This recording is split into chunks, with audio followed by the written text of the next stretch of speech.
Cerita ini kejadiannya di tahun 2004. Gue dapet cerita ini dari teman gue dan ini ceritanya tuh di SMP-nya dia. Di saat itu 2004. Ada seorang satpam yang kerja di SMP itu di daerah Jakarta Selatan. Gue nggak bisa sebut SMP-nya di mana. Oke. Posnya dia itu di bagian depan sekolah ya pastilah ya. Dan nama satpamnya ini Rinto. Dia tuh umurnya 26-27an lah. Emang satpam baru yang masih muda juga. Dan selain Rinto sebagai satpam sekolah, ada juga satu orang lagi nih. Umurnya hampir 30-an. Namanya Dadang. Nah, Dadang ini adalah salah satu penjaga sekolah. Dia kayak cleaning service gitu loh. Kebayang gak sih lo kalau misalkan di sekolah lo tuh dulu kayak ada penjaga sekolah yang emang tinggal di situ. Ya. Nah, si Dadang ini rumah atau kamarnya itu letaknya tuh di bagian sudut kiri belakang sekolah. Jadi ini layout sekolahnya ya, biar gampang lo bisa bayangin. Jadi itu dari bagian depan, dari bagian posnya si satpam ini dari tengah bagian depan sekolah. Ya pasti dong, gerbang sekolah gitu kan. Lo masuk ke dalam sekolahnya, terus lo ke kanan, ke ujung, ke belakang, lewat sisi kanan sekolah. Itu tuh di belakang sekolah ada pohon bambu gitu, Muy. Nah, sepanjang dari kanan ke kiri bagian belakang sekolah. Nah, terus dari sudut kanan belakang itu, lu ke arah kiri dan tempat letak si kamar Dadang itu di paling belakang sudut kiri sekolah. Berarti di belakangnya si pohon bambu itu? Betul, bisa dibilang gitu. Jadi kayak gampangnya ya di depan tuh pos satpam, terus di bagian belakang, bagian kiri, yaitu ada kamar si Dadang. Tapi ya buat menuju kamar Dadang, lu harus muter lewat sisi kanan sekolah. Ya, jadi nggak bisa langsung gitu loh, Muy. Nah, Dadang sama Rinto ini cukup dekat karena emang umurnya mereka nggak beda jauh kan, kayak cuman beda 3-4 tahunan lah. Jadi Rinto sebagai satpam yang baru tuh kalau misalkan mau makan siang atau dia bosen, dia tuh sering mainnya ke tempat si Dadang ini, ke kamarnya dia buat kayak makan, nongkrong-nongkrong gitu. Karena si Rinto juga dia tuh satpam baru, belum setahun kerja di sekolah itu. Dia tuh banyak ngobrol lah tentang si sekolah ini sama Dadang. Karena bedanya Dadang tuh udah bertahun-tahun tinggal di sana. Nah, di saat itu sekolah tuh lagi ada renovasi, Muy. Nah, jadi banyak kuli, nggak nginep sih karena nggak dibolehin. Jadi bedengnya tuh dekat sekolah itu, di samping tapi di luar area sekolah. Lo tau bedeng gak sih? Tahu. Kayak tempat buat tinggal sementara kuli-kuli gitu loh. Karena ya anak-anak SMP kan gak nyaman kalau misalkan ada bedeng atau rumah kuli itu di dalam area sekolahnya. Nah, di suatu malam Rinto tuh mau nginep di sekolah. Ya otomatis tidurnya sama Dadang dong, di kamar Dadang di bagian belakang sekolah itu. Singkat cerita, hari udah malam dan setelah udah ngerokok-ngerokok depan sekolah, mereka masuklah ke dalam sekolah. Itu sekitar jam 10-an malam. Masuk ke area sekolah, sama tuh kayak yang gue bilang tadi. Dari pos bagian depan, mereka ke ujung kanan dulu, lurus, terus ke belakang, lewat sisi kanan, sampai ke ujung, baru tuh belok kiri, ngelewatin pohon-pohon bambu yang gue bilang tadi. Panjangnya sekitar 100 meteran lah, sekolah juga nggak gede dan nggak kecil, kayak biasa aja. Mereka nyusurin tuh pohon-pohon bambu itu, yang mana di dekat bagian pohon-pohon bambu itu juga emang lagi direnov buat bikin ruangan baru. Jadi kayak banyak kayu-kayu, banyak semen, agak-agak berantakan lah di sisi kanan belakang itu. Terus tiba-tiba, pas lagi nyusurin pohon-pohon bambu itu, si Rinto ngerasa kayak ada biji atau buah kecil tuh yang kena di pundaknya dia. Jadi kayak dari arah belakang, kayak dilempar sama orang gitu loh. Terus Rinto respon, apaan tuh? Dari situ tuh Dadang langsung nengok. Terus dia teriak ke arah belakang, jangan ganggu.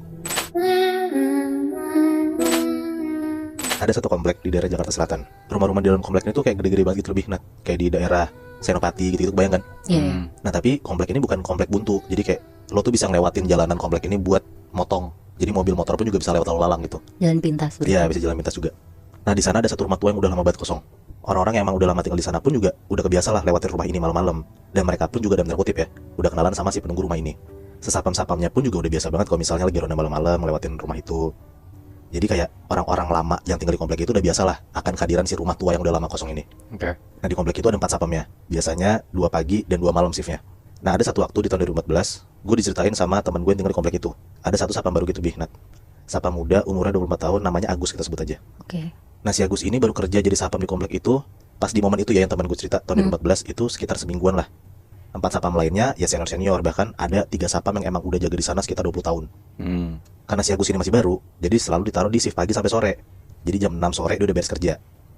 Nah, di malam itu untuk pertama kalinya selama seminggu dia kerja di sana, dia harus masuk shift malam, ngegantiin sapam lainnya lagi sakit. Akhirnya di malam itu dia masuklah shift malam, jam 6 sore mulai sampai jam 6 pagi. Si Agus ini shift malam sama Pak Burhan namanya, umurnya sekitar 60 tahunan dan dia udah jadi sapam senior lah di sana. Sekitar jam 8 malam, mereka masih di pos ronda, masih ngobrol-ngobrol sambil ngerokok, biasa ngobrol-ngobrol basa-basi. Nah, dikasih tau lah sama Pak Burhan ini kayak, ini komplek kan ada gede, jadi mereka tuh kalau misalnya mau patroli, mau ngeronda ya harus mencar bagi 2. Jadi kalau misalnya dia mau ngiter sambil mukulin tiang listrik tuh buat kasih tahu jam, ya harus hati-hati dan banyak doa lah, karena ini kompleknya gede dan kita harus ngiternya sendiri-sendiri. Maksudnya kan si Agus ini masih baru, ya pasti sebagai senior Pak Burhan ngasih tahu lah kayak beberapa cerita-cerita serem, atau kayak dikasih kayak kalau misalnya lo takut amit-amit kejadian apa-apa, ya lo tenang aja, lo harus gini. Oke. Jadi cerita seremnya niatnya bukan buat nakutin tapi buat ya biar hati-hati gitu ya. Iya bener Bi, karena ini pun juga pertama kalinya Agus shift malam kan. Semua udah diceritain sama Pak Burhan sampai sekitar jam 12 malam, dan mereka harus mencar lah buat ngasih tahu jam keluarga komplek itu buat mukulin tiang listrik. Tapi ada satu hal yang lupa dikasih tahu sama Pak Burhan ke Agus, yaitu soal satu rumah gede yang udah lama kosong ini. Sebenarnya ada satu hal yang harus dilakuin sama orang baru kalau misalnya mau ngelewatin rumah itu pas malam-malam di atas jam 3 pagi.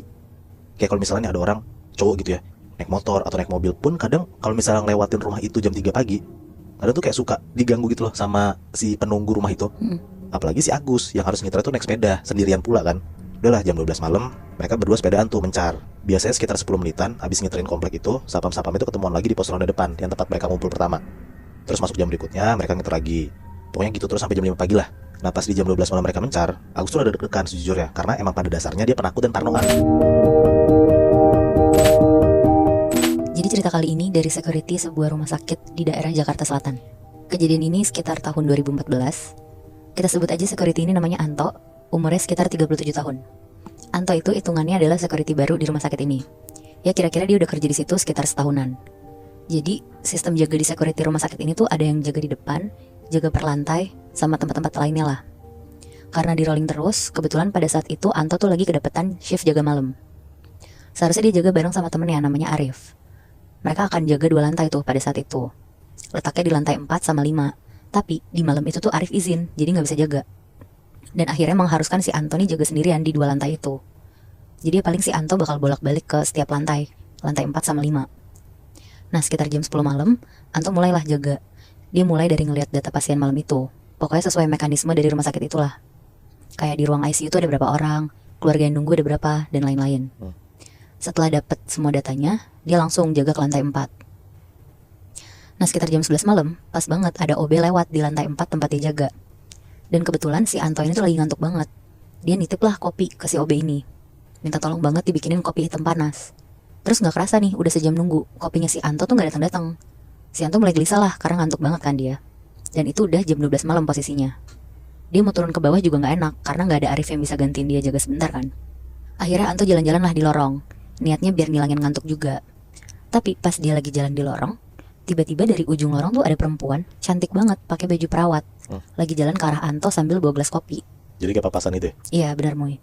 Anto berhenti terus langsung ngeliatin perempuan ini. Tapi perempuan ini tuh jalan aja lurus ngelewatin Anto. Terus naruh kopinya di atas meja Anto. Terus bilang, kopinya mas. Anto tuh di situ benar-benar cuma bisa diem aja kayak matung gitu loh. Saking dia tuh sebenarnya nggak tahu kalau ada perawat secantik itu. Dia lebih ketakjub gitu Moy Bi. Karena penasaran banget, Anto tuh sampai nungguin OB yang tadi lewat ke lantai 4. Ya karena logikanya kan pasti dititipin kan sama OB ini ke perawat cantik itu. Sampai akhirnya kira-kira jam 2 pagi, OB-nya tuh baru muncul bawa kopi. Terus bilang ke Anto, mas maaf ya lama, tadi saya bersihin ruangan yang ketumpahan kopi dulu. Terus Anto kan bingung ya, nanyalah dia, lah ini tadi ada perawat cakep banget ngasih kopi panas, udah habis nih kopinya lihat aja. Terus ditanya lagi sama Anto, ada perawat baru ya? Ngedengar itu OB-nya tuh bingung banget, dia cuma bisa jawab, gak tahu sih ya mas, saya gak nitip siapa-siapa kok buat bikinin kopi si emas.